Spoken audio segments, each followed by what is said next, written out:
This is At Ease, the military podcast of Thomas Nelson Community College. I'm Gary Pounder from the military team here at TNCC. And on today's installment of the pod, we're going to be talking about an area that is of growing interest to many in the military community, that being careers and degrees and credentialing training programs in the STEM field. And here to talk about that topic with us is Jean Frank. She's the program head and Associate Professor of Engineering Technologies here at Thomas Nelson Community College. Jean, first of all, thanks for taking time out of your busy schedule to join us here on the podcast. I'm so happy to. Thank you, Gary. I really appreciate this. We really enjoy having you here on the podcast, to say the least. As we get going today, we should point out that, like many of the folks who appear on the program here, you, in fact, are a veteran, and your career kind of began as a member of the U.S. Navy. So tell us about your experiences in the Navy and how that perhaps laid the foundation for the career that you eventually built. You know, I was very fortunate. I joined in 81, and I graduated high school in 1979. And I knew I wanted to go to college someday, but I wasn't ready for it. I didn't know what I wanted to do. So I wanted to go in the Navy because they paid for me to travel. They paid for me to get trained, and I always wanted to be working on airplanes. So, now, tell us about what your job actually, your rating actually was in the Navy. Obviously, it was something that was aviation related. I was an aviation structural and hydraulic mechanic, and I worked myself. I was the only female for years since World War II training. I came in right after Vietnam was ending in 76, so a lot of the guys I was serving with were Vietnam veterans. And I was an aviation structural and hydraulic mechanic, and I worked myself all the way up to troubleshooting on the flight line. So I was the last person to look at the pilot and say the plane's ready to go.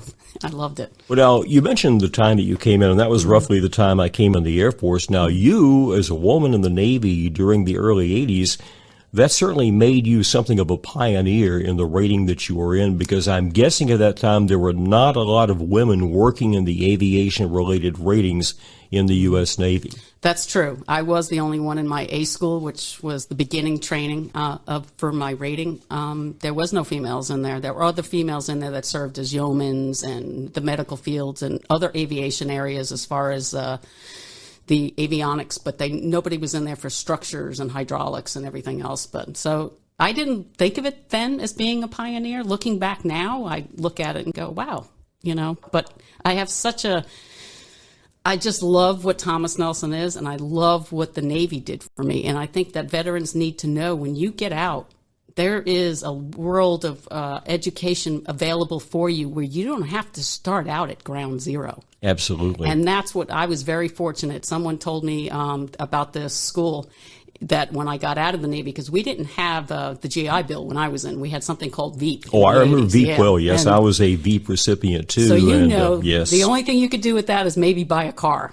Pretty much. That was Pretty it. much. And that's the reason why that, we now have the newer versions of the GI Bill, the Montgomery GI Bill, post 9/11 GI Bill, because let's face it, VEEP was a very, very crappy education benefit program. Now, I've got to ask you, though, again, going back to your status as a naval aviation maintenance pioneer, the reception you got, you mentioned you were the only woman in your A school. When you were expressing an interest with a recruiter to go into a field like this, did the recruiter try to dissuade you because you were going to be one of the few women in naval aviation maintenance?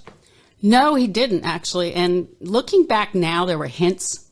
But I think because when I got out of A school, I was told a week before the men where I was going to be stationed. And I was going to be stationed in Japan. And at that time, I was upset because I wanted to go to Europe. My only conception of Japan at that time was, because don't forget, this was fresh from World War II.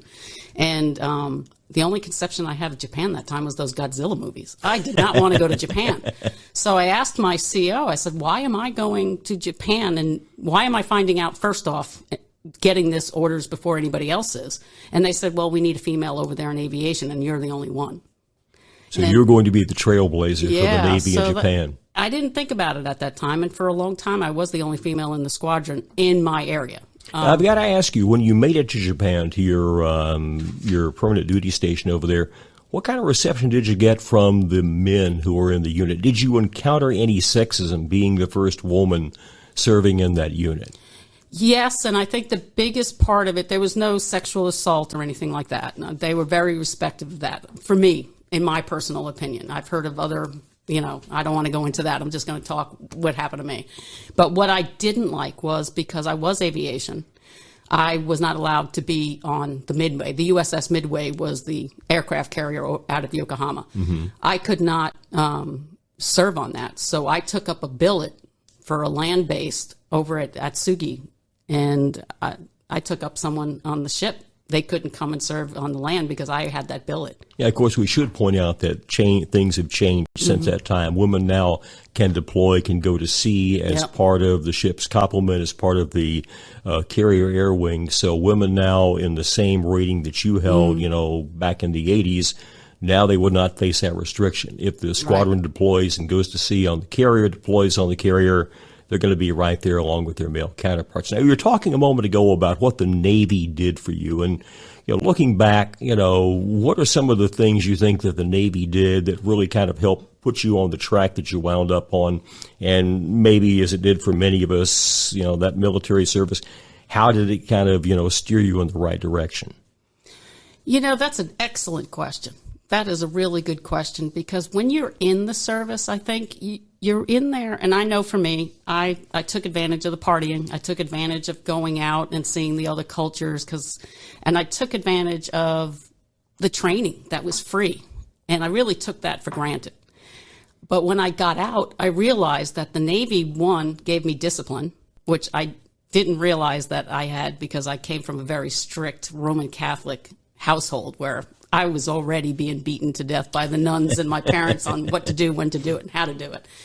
But it gave me confidence. Mm-hmm. It gave me confidence to believe in myself. And, as an 18-year-old, 19-year-old sailor going overseas by myself, a lot of us do that. And how many people over there are going with families for the first time with no help? Especially the spouses that are staying home while the other one deploys and taking care of those children. So you learn community, you learn teamwork, you learn the supervision, you learn discipline, and it really gives you a lot of self-esteem, I think. It did for me anyway. So I was very fortunate at that, and it gave me a career to build upon. Even though now I'm not doing aviation, I did for years afterward, but it gave me that foundation. And when I first went to Lockheed and Boeing, when they found out that I was a sailor and they know the training that we get, they were very, that's why I got hired. I was pushed ahead of a lot of people because of that training that I had in the service. So it definitely gave you a leg up in the aviation career field. So you spent 6 years on active duty. You got out, and I think you were telling me before the taping began here today, you went to work for Lockheed. Mm-hmm. And you just mentioned a moment ago that your Navy background, experience, and training really kind of helped you get your foot in the door there with Lockheed. And at the same time you're working for Lockheed, you're beginning to pursue your education and training. I think one of the early steps for you was getting that aviation or the airframe and power plant license that you need from the FAA. Tell us about that experience. Well, when just before I was on the fence of getting out or staying in, and I was offered NDI school, non-destructive inspection. And I would have been the only female in that class as well. This was 1986 I got offered for this. And I met someone who was in Lockheed, and they wanted a systems analyst to help design the P3s, and because I was out at Moffett Field at the end of my career in the service. And he said that they'd like to hire me, and of course, we make a month, $300 a month back then or something? They offered. It wasn't very much. Yeah, they offered, I think it was $50,000 back then, which was a lot of money. It's still good money today. Oh, yeah. But so I went and told my commanding officer that I'm not going to take the NDI school, because if I took the school, that would have had to make me do 6 more years. Yeah. That would have put me over 12, and I would have stayed in for the 20. Sure. So I had to figure things out. All right, do I want to stay? Do I want to get out? Blah, blah. So I decided to get out because I wanted to go back east, be near my family, blah, blah. But when I got out of and went into Lockheed, they said, if you want to continue working in aviation, you need to get your FAA power plant license. Because once you get that license, that license is yours forever until you do something wrong or you die. And I'm glad they talked me into getting that, because I ended up, when I went back east and worked for Grumman, it was because of that license and my Navy training, not my degrees. It was because of those 2 licenses that I got there. with that job. So take advantage of the training. Anything that they give you, take advantage of that. You might think, I'm not going to use that. Keep it. That might be your job that you're going to get because of that license. Absolutely. Now, A&P school is typically, about 2 years long? I didn't have to do the A&P school. I went right in and took the test. Wow. It was because of the 6 years in the Navy doing this job, you don't have to. Wow. So when you get out, if anyone listening to this is in aviation working on the aircraft, do that as soon as you get out or right before you get out, because then the Navy will pay for those. Because back then it was $500 a test, and it's 3 different tests. It's the general, the airframe, and the power plant. You have to take a written test, which is like 250 questions. Then you have to do an oral. Then you have to do a practical. The practical was a weekend somewhere taking apart an engine or doing these odd jobs by yourself. So it's not an easy test, but you should have no problem coming out of the service because you work on everything in the service. And you're raising a very good point there too. And it's one thing, to a sense, I think we can say the military has kind of come full circle. While the military has always put a big emphasis on getting your college degree if you don't have one, if you have a bachelor's degree, getting your graduate degree, things like that. There is a renewed emphasis now in the military on credentialing and certification, realizing that it takes service members, because of all the obligations on their time, deployments, the family issues, things like that.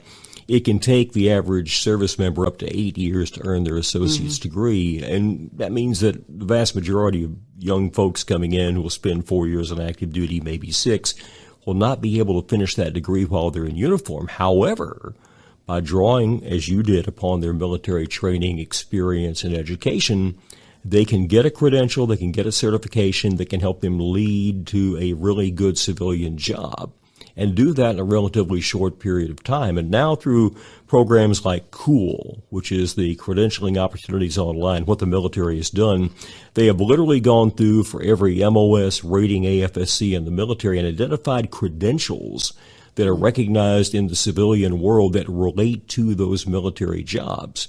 And now they're encouraging service members to go ahead and pursue these credentials while they're in uniform. And as in your case, in many examples, they can take the education, take the training they've already gotten, and that can either help them get that credential by setting for the credentialing or certification test, or it puts them well along in the training pipeline where they need just maybe another course or two to be able to sit for the exam. And the other thing the COOL program does, it identifies additional funding sources that the service member can use to pay for these additional credentials and certifications, because under the rules as they stand right now, most of the services still will not allow the service member to use their tuition assistance money for any kind of non-credit program. So if you were taking classes toward your A&P in the Air Force or the Navy right now, your TA money will not cover that. But through COOL, there are other pools of money out there they identify for the service member where they can potentially tap into those. Now, one more thing that's kind of interesting, too, and you may find of interest as a STEM educator, the Army now has taken the rather radical step of creating a program which is called Credentialing Assistance, or CA, to complement TA. And what they're saying is a soldier can take the $4,500 a year they get in TA money, and they're no longer required to simply use it for credit awarding classes that lead to a degree. They can now take that money and use it for credentials and certifications that don't actually have to relate to their military MOS. So if you're an Army cargo handler at Fort Eustis, and you want to be an EMT, or you want to be maybe get your initial cyber certification, you can come, and use that money to take your classes in A+, Network+, Security+. So, there's some hope that maybe the other services will follow the Army's example. But I think, again, it's kind of ironic.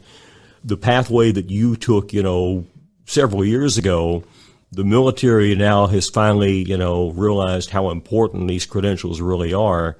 And they're, doing things now to encourage that and build these pathways so more young service members and veterans can draw upon their military training, education, and get those credentials that, as in your case, could lead to a really rewarding and well-paying civilian job. Boy, you brought up a good point, and I wish we did have those kind of things back then, but I'm glad, very glad to hear that they are doing things like that. Absolutely. Because I will tell you, I'm from aviation and the nuclear power industry. I did 40 years doing that before I became an educator. I would hire a veteran with credentialings over someone with a 2-year degree, knowing that they would go back, the veteran would get their degree, but they have all that experience. They could hit the ground running. Absolutely. Where the college is great, but they have to have some kind of training on some of the equipment that they have at your company, because every company has different software they use, different equipment. So that's great that they have those kind of things. Now, in your own case, obviously, getting the A&P certification was a big initial step for you, but at some point you got on the academic track, because if I'm not mistaken, looking over your biography, you've got 4 associate degrees, bachelor's, master's degrees. At what point did you decide you needed the academic credentials to go along with the vocational credentials? Well, I was very lucky when I was in aviation. I was in it for 25 years, and my parents got sick, and I was in Florida back then, and I knew I had to move up north. And I was lucky enough, I got offered a job with Verizon, and I got offered a job with a power company up in Pennsylvania, Exelon Power, which is the nuclear power plant. So I took that job based off of my 2-year electrical degree that I had. And unfortunately, I got hurt there. I fell from a transformer during an ice storm, and my arm was folded way back, so it's all metals and rods right now. But I took those degrees, and I went to Thomas Edison College. And the FAA license and that 2-year degree almost gave me my full bachelor's degree. So I needed another year to go. And back then, this was early 90s, they just started doing the online classes. So that gave me the bachelor's. And I got hired here at Thomas Nelson because of those 2-year degrees. Not my aeroscience engineering degree from Thomas Edison, because we don't have aviation programs here. Sure. So you never know where your education is going to take you. When the service offers you to get training in something, take it. When you get out of your company and they offer you, hey, we're going to send you to this type of training, take it. Because you could take all that stuff, come to Thomas Nelson, come to ODU, come to Virginia Tech. You could take those and make it into credits. And that raises, a point we want to really touch on here on the podcast today, and that is we hear this so often from military students and veterans, because, again, they've spent years in the military. They have mastered very difficult MOSs, career fields, skills, what they had to do in their military job. And it's kind of drummed into you from day one of basic training. Hey, you're picking up valuable education and experience here, and this can be converted into credit. It can be used toward, in some cases, civilian certification, licensure, credentialing, and also into academic degrees. So for that young military member or vet who's listening to the podcast here today, who's looking for a way to leverage or build a game plan for leveraging that military experience and education, what kind of advice would you give them as someone who has come down this pathway yourself? I would say to go to the college, talk to the advising section, and have them look. Don't assume that you're not going to get anything. Oh, I don't have a degree. I don't have anything. Experience counts.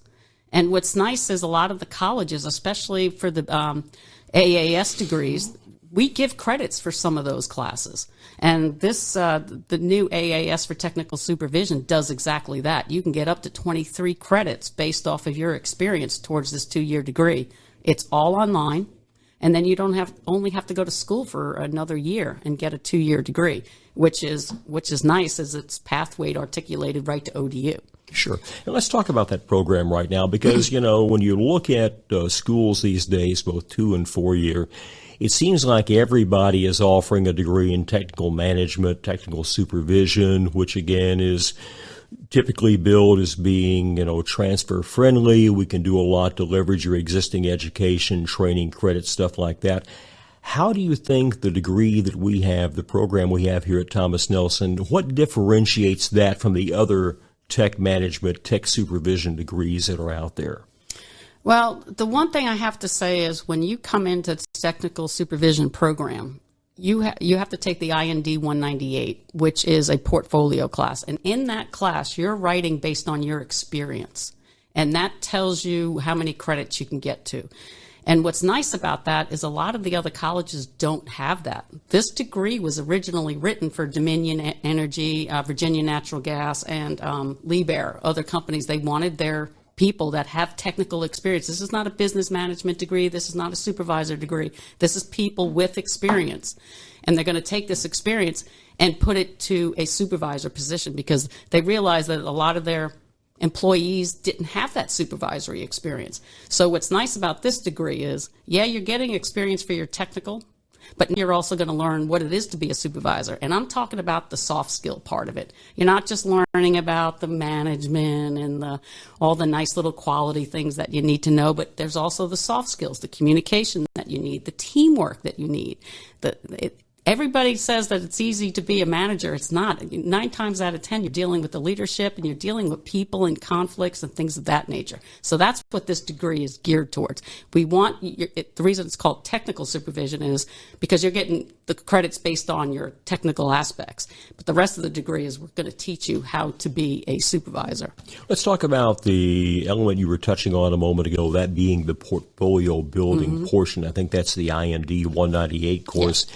Explain how that works and explain the various types of source documents, diplomas, credentials, certifications that, the typical student in the program can draw upon in building that portfolio of credit, which will then be rolled into the degree program. Well, you come into the class and the first week of the classes, you're going to go through everything in your portfolio, meaning what do you have as far as credentialing? Now, when you're in the service, the first thing out of your mouth is, I really don't have any credentials. I got a bunch of A schools. I might have C schools. I don't know what the Army and the Air Force calls them, but take that. Give everything into your basic resume. Put that in there. You're going to get credit for that. And I don't mean credits. What I mean is I'm looking at that because you're going to write 7 narratives, and those narratives are going to be based on experience. You do not have to have proof of your experience. And believe it or not, by you writing that and me reading it, it's telling me whether you actually have that experience, okay? Because that's what it's all about. You're writing a narrative based on your experience compared to these topics. The topics are safety. What are some of the things you did in safety? What are some of the things you may have done as a supervisor in supervisory roles? Now, just because you were not, quote unquote, a supervisor, you as an airman or you as an E1 or an E2 or an E3 in the service, you're doing supervisory roles. You're doing time management, you're doing job management, you're doing task management. So those things count. And you're going to be writing about that. You're also going to be writing about problem solving in teams. Now, everybody's like, well, I don't really, as in the service, boy, that's our big thing is teamwork. And problem solving, you're troubleshooting systems day in and day out. Even if it's just changing a tire. What happens if that lug nut gets stuck? You have to figure that out. That's the kind of things I want in these narratives. It tells me how you're thinking. What are your steps? Scheduling and task management, your process, any of the manufacturing processes that you might have worked on, lean principles, how did you solve it and what did you do to solve it? So it's things like that. And when you start, a lot of the students, when they start writing those narratives, that's when they realize, oh, wow, I do have experience. I do know how to do that. So and we talk about that in class, how to do that and what the narrative is all about. That's where you're going to get the credits, the 23 credits. And it's the narrative that you're using as the source for the credit as opposed to a transcript, as opposed to a diploma. And that, I think, is a very important and very key differentiation because, in so many cases we hear from military students and veterans that they present a transcript, maybe their joint service transcript, maybe a transcript from another college or university they attended, and it goes in front of an academic advisor or evaluator. And these folks do great work, no ifs, no ands, or buts, and that's certainly true of the staff here at Thomas Nelson. But in some cases, maybe it's not really covered in the ACE guide. Maybe the evaluator really doesn't have, a lot of experience in evaluating military credit. That's when we hear the story from the military member, the veteran, that, hey, I brought in this JST with all these hours of credit on here, but I'm getting nothing from the school. And again, it's based strictly on a document that, the evaluator may or may not have a lot of experience with. And by comparison with the degree here, the tech supervision degree that we're talking about, you as a professor with a very broad technical background in a lot of different areas, you're reading the narrative, based on your extensive experience in education. You can tell how much experience this person has in these various areas. And that then allows you to make the determination, okay, this person's going to get X number of hours of credit in this area, so many hours in this area, and then that all together comes basically together and builds that portfolio. Exactly. So let's just say that there's 7 writing narratives that have to be done, and just on those areas I just talked about. Each one of those you can get up to 3 credits. So 7 times 3 is 21. And then you get an extra 2 credits on top of it based on your resume and how you presented yourself in class. Did you write everything on time? Were your narratives the way that was descripted? So that's 23 credits. That's almost a year of the degree. It is. And that, can put someone well down the road toward having that degree and, having it wrapped up. Instead of it being a 2-year program, now it becomes a 1-year program. Just in the time, I think we've had this degree here at Thomas Nelson for roughly 2, maybe 3 years now. Almost 2, yeah. Have we found a lot of military students gravitating toward this program or coming in this program? No, and that's why I changed it last October, November. I really made an effort to put everything online because I realized that a lot of the veterans, okay, they're working, and even the ones that we had from Virginia Natural Gas, the shipyard, all those, they're working at night. I mean, they're working during the day, they're working at night, they're doing shift work. So this entire degree is online now. So active duty can take it. You could be in Japan and get this degree. And that really is an important feature. We know based on the numbers given to us by DOD, we were talking about the TA program earlier, now TA and CA from the Army. But TA, as a DOD budget line item, is about $600 million a year paying for college classes. Yeah, That's a lot. Great. A lot of money being devoted to it. And, in some cases, they literally will run out of money before the end of the fiscal year, which indicates how popular and how important this program really is. But, with that much money being spent, we know that 85% of that $600 million a year is going to online classes. So it's very clear that those folks in uniform right now, that the online learning model works very well for them for obvious reasons. They've got a job, they've got a career, many of them have family obligations, as we talked about earlier. So it may be difficult at the end of the day to get to a school, get to a classroom, even on base. On the other hand, it's easier to go home, log on, put on the bunny slippers, get a beverage there, and do your work. Oh yeah, we're all in COVID right now. On your own schedule. So the online option, I think, is absolutely tremendous. Well, there's just one thing I'd like to add on to that Sure. too. Let's say you have a service person that wants this degree. They come in, they get it. They get out, and then they realize, you know what? I want to go back to school, but I want to be an engineer or I want to be a biologist or whatever. So they think, well, this technical supervision degree didn't do anything for me. Well, guess what?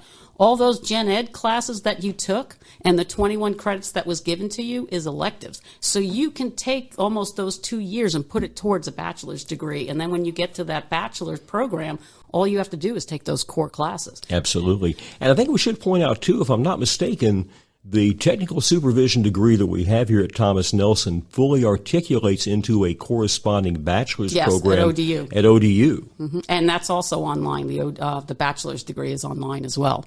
So the service member, again, can come in, build the portfolio, get up to 23 hours of credit. It now becomes basically a 1-year program to finish the associates, then take the full complement of 60 hours earned in that program, roll them into the bachelor's degree at ODU, Exactly. and then do that program completely online, regardless of where their military career or their civilian career may be taking them. Exactly. And I think that's a very important point because, again, you see a lot of associate degrees in tech management and even bachelors in tech management. And I hate to call them square fillers, but in some cases for a military member, that's basically what they are. And folks say, okay, I filled this square, but I don't think there's a lot I can do with that. Conversely, with the program we have here at Thomas Nelson, there is that ability to roll it into the bachelor's program at TNCC, not lose any credits in the process, or as you point out, take those classes, take the core of classes, and then apply them to that bachelor's degree of your choice. So I think there's a great degree of flexibility with the program here at Thomas Nelson that you don't necessarily see in corresponding programs at other community colleges or even in tech management programs at other schools at the bachelor's level. Yeah, I will tell you, every serviceman that's listening to me, always go for the 2-year. I've got 4 of them, and I'll tell you what, I've got 2 bachelor's degrees and a master's degree on top of that. It's the 2-year degrees that got me in the door in a lot of places. So don't discount it because it's a 2-year degree, because you can take those gen ed classes, as we call it, the math, the Englishes, and all that, and take it and roll it into your bachelor's or whatever you want to do. Yeah. For a service member or veteran who has an interest in the AAS and technical supervision, what is the best way for them to contact you, Jean, to learn more about the program? Sure. My email is frankj@tncc.edu. That's the best way to do it. And then I can direct you where you need to go, or 9 times out of 10, I'm the program head, so deal with me. And I have a lot of service people writing me and emailing me, asking them. And once we talk, get you to roll in the program. You fill out a form, a simple form, and you'll see it on the website, tncc.edu/technical supervision. Tells you more about the program. And you fill out that form, and it just, so nobody comes in that doesn't have any experience. Because if you don't have any experience, you're not going to be good in this program. Sure. So. Now, we should point out, we've talked about the tech supervision degree a great deal here today, but obviously that is not the limit of STEM-type programs and degrees here at Thomas Nelson. You're involved in some of the others. Let's talk about those in the time we have left. What are some of the other STEM tracks that students can choose from here at Thomas Nelson? I also teach in the electronic engineering technology program, which a lot of our 2-year students get right into NASA, and they get apprenticeships and they do the Space Tech certification, which is a mini FAA. And they require it because it's not just aviation, it's aeroscience, anything that goes into the stratosphere, which NASA knows everything that they build goes up that high. Then we also have the mechanical engineering technology. We also have certificates that are pathways, like in the EET. You can get a certificate, and if you go to work right after that, you get a job from that certificate. You can come back a year, 2 years later, get another certificate. Oh, now I'm a technician. I can make this much money. You come back, I want it 5 years from now. You know what? It's time for me to get a degree. I want to be a supervisor someday or whatever. So you want that 2-year degree. All those certificates and courses, they go right into the degree program, and you only have to come back and take a couple of gen ed classes and you got your degree. So nothing's lost. There's a pathway that stays within, it's built into the degree. There's also other certificates in mechatronics, and you also get Siemens certifications out of that. If you go into the EET, there's built-in certifications. We have the Fiber Optics Electronic Technicians Association. We have CERTEC. Space Tech is built into some of these. So there's a lot of different things that we do here in the engineering technologies for AAS, and every single AAS degree here at Thomas Nelson is articulated to ODU, meaning you graduate with that 2-year degree, you start exactly off as a junior if you want to go for your bachelor's degree. You mentioned mechatronics a moment ago, and that's been, a very hot field. It's been a real buzzword, in the technology sector for a number of years now. For folks who are not familiar with mechatronics, explain what that degree, what that training involves, and what kind of careers a mechatronics certification or degree can set you up for. Okay, the mechatronics, there's a Siemens level 1 and level 2. And the level 1 is just basics. And what you get in that basics is you get the basic electricity, basic mechanical, you learn some hydraulics, pneumatics, force and things of that nature, and then a little bit of programming, the digital. And what the mechatronics is the software, the electrical, and the mechanical to make an automated system work. And then level 2 is technician level. That's where you're actually almost supervisors. So what's nice about that is our EET program has everything of that too, except for the 2 mechanical classes that are required. But they're, again, built in to a degree as well.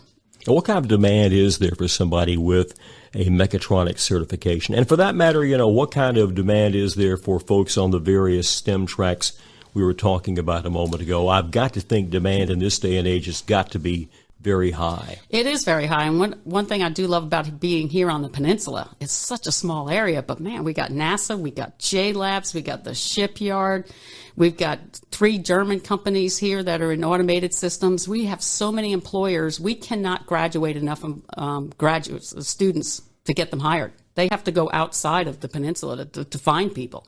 They really are hurting for people to work. And if you're a service member, come in and get the credits to get to work. That's what they want. They want experienced people. And we should point out, too, these are great companies to work for, tremendous benefit packages, things like that. And the starting salaries, from what I hear, are pretty good as well. They're average about anywhere from 60 to 70 something. Yeah. And again, we're talking about jobs and positions in some cases that don't even require a degree. They require, that specialized certification and training. And in many cases, the training you get as part of that process can be rolled into a degree program. So it's a tremendous opportunity. And as we hear about so many things technical, there is the shortage you were talking about a moment ago. And among the folks we have in many of these fields right now, the workforce is graying pretty rapidly. Mike Rowe of Dirty Jobs fame made a comment a few years ago, said the average age of people in America that know how to make and fix things is about 58 years old. And these folks are getting ready to end their careers. And we're simply, as you indicate, we're not getting enough young people coming in the fields right now to take their place. Yeah, that's been a problem for a long time. I think you and I are baby boomers, so we know what that's like. But yeah, they're really looking for the young people to come in. I think the young people, though, they want to go into like the IT areas or the other areas, but we are hurting in STEM. We really are hurting for STEM, that people want to work with their hands. They want to figure stuff out. They want to make things work. So STEM is great. I wish I was 30 years younger going into some of this stuff. You and me both. The other thing I was going to touch on here in our discussion, we meet, in my job anyway, doing outreach with the military population here in the local area. I meet a lot of young folks working in technical fields, ratings, MOSs, AFSCs, and they're really good at their job. And then you say, well, what about maybe looking at an associate's in engineering or maybe mechatronics or something like that? And there's kind of an intimidation factor because they start asking about, well, how much science and math do I need? And they'll say, well, I never really took anything beyond general math or algebra in high school. I never had physics. I never had chemistry. How do you work with a student who, again, has mastered a technical discipline in their military experience, but yet academically they may be weak in some of the subject areas that really form the core for these programs? How do you get them prepared for the mathematics, for the science they will need, even if they don't really have the academic background in that area right now? Well, I have to say, and I'm glad you asked that question, because that is a really good question. A lot of my students have difficulty in math, but what we do in the engineering technologies area is we don't just throw formulas out there and let you be out there on your own. You're actually applying this stuff. But to come into Thomas Nelson, regardless of what area you're going to go into, there's remediation areas that you can take for math and sciences. But I have to say, that's one thing nice about this college. They work one-on-one with you. If you go into a pre-calculus class, you have instructors that are working with you one-on-one. If you're coming in and taking biology and physics, they're working with you one-on-one. It's a lot of labs, a lot of hands-on. So there is a lot of students that are very, oh my gosh, I don't know anything about this. But, for these engineering technologies, you don't have to come in and take Calc 1, Calc 2, and Calc 3. If you want to be an engineer, that's what you need. But to go into these engineering technologies, you just need pre-calc. Sometimes not even that, just Algebra 1 and Algebra 2, and you're done. But we work with you. We show you why that formula is and how to use it and applying it. And that really is, I think, a very important point because, again, as you point out, for these particular degrees and the career tracks that they can lead to and everything, the focus is actually on the practical application versus the theoretical. Mm-hmm. As you say, if you do well and you decide at some point, hey, I want to go on and get my degree in EE or mechanical engineering or something like that, you can. But for that initial AAS or for that certification you're going after, the math is focused on giving you the tools you need to do that job, to have that skill set, that knowledge level that you need to be effective as a technician at that level.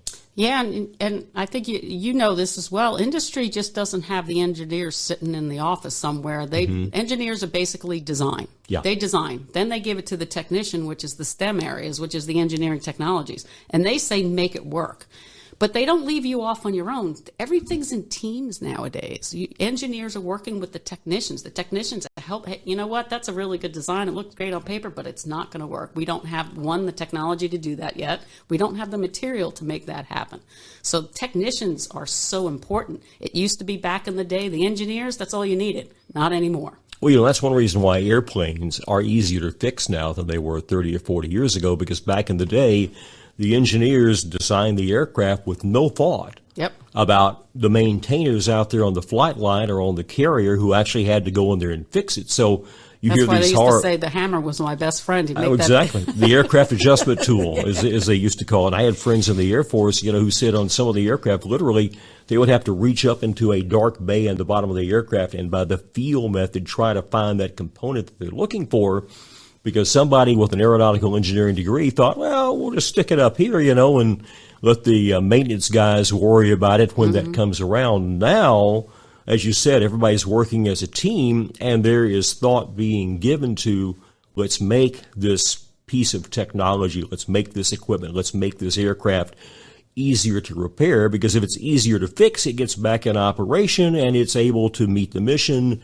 generate revenue much more effectively than if it's going to be down for 2 or 3 days because it's impossible to reach that particular component that has to be fixed. Yeah, and what's nice is that a lot of these companies here are looking for the 2-year AAS degree technician level.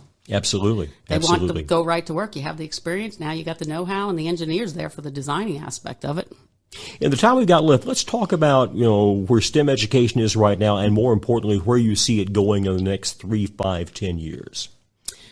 STEM education it's been around for a long time, but I think it's finally congealing to where people in companies understand what that actually means. I don't need an engineer to do this, to run my automation system. I need a mechatronics, or I need an EET, an engineering technician, electrical engineering technician. I need someone, I need technicians. So that's what's nice about STEM nowadays is no more people just going to get these 4-year degrees. 2-year degrees will get you to work and get you a really good job. Back in the day, my dad, retired from the railroad, no degree at all. Then it became everybody needs to go get their bachelor's degree. Everybody needs to get that 4-year degree. Now we're stepping back a little bit in the STEM areas. Okay, we have the engineers, that's great, but now we need the people to actually work on the systems. It's not throwing stuff away anymore. We want to make this stuff work. We want to troubleshoot it. We want to maintain it. We want to do the preventative maintenance to keep this stuff going. That's where these STEM technicians come into play. We always hear now about, the rise of AI, artificial intelligence, machine learning, stuff like that. So people may be thinking about, it'd be great to get, this type of education and training, but am I going to be replaced by some kind of self-thinking or self-actualized machine at some point down the road? I am so glad you brought that up, because that was remember the year 2000 when everybody was the Y2K, everybody's like, oh my God, my computer. We're now with the AI, we're realizing we need technicians more than ever.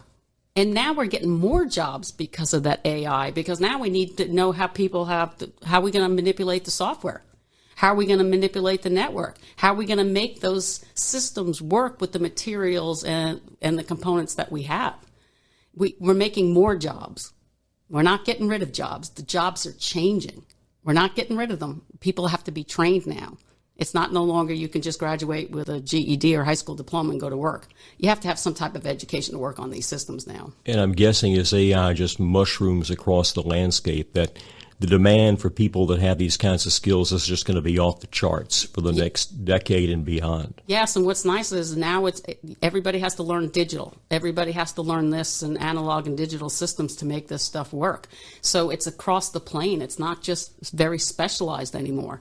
And so it's nice. It's growing and it's growing. Now we're going to have energy systems coming in. We're going to have car systems. You can't just take off the head of a car and change spark plugs and make this thing go. Now it's like, oh my God, what is that computer thing? You open up a hood of a car, you don't even know what it is anymore. True. So we didn't get rid of those automotive mechanics. Now we've added some specialized people into that mix. The car is still there. Now we're not just hooking up gasoline, right? Now we have to worry about electrical. We have to worry about charging and batteries. So that's adding more jobs. And that's just the car. Think of what else it's doing with the other industry components that we haven't even talked about. And again, you can acquire the skills and education you need for many of these jobs right here at Thomas Nelson. Once again, Jean, tell people how they can get in touch with you and learn more about the various STEM programs here at Thomas Nelson, including the AAS in Tech Studies with the specialization in technical supervision. Yes. First off, email me. My name is Jean Frank, but it's frankj@tncc.edu. Go on to Thomas Nelson's website, tncc.edu, and you can go into there and look up classes and programs, and you can go through the EET program, MET program, mechatronics program, technical supervision program. But please reach out to me. If I don't know it, I will direct you in the right area. And we certainly appreciate that. We've been talking with Jean Frank, who is the program head and associate professor of engineering technologies here at Thomas Nelson Community College, talking about STEM education and how it can benefit members of our local military community. This has been At Ease, the military podcast of Thomas Nelson Community College. I'm Gary Pounder. Thanks for listening.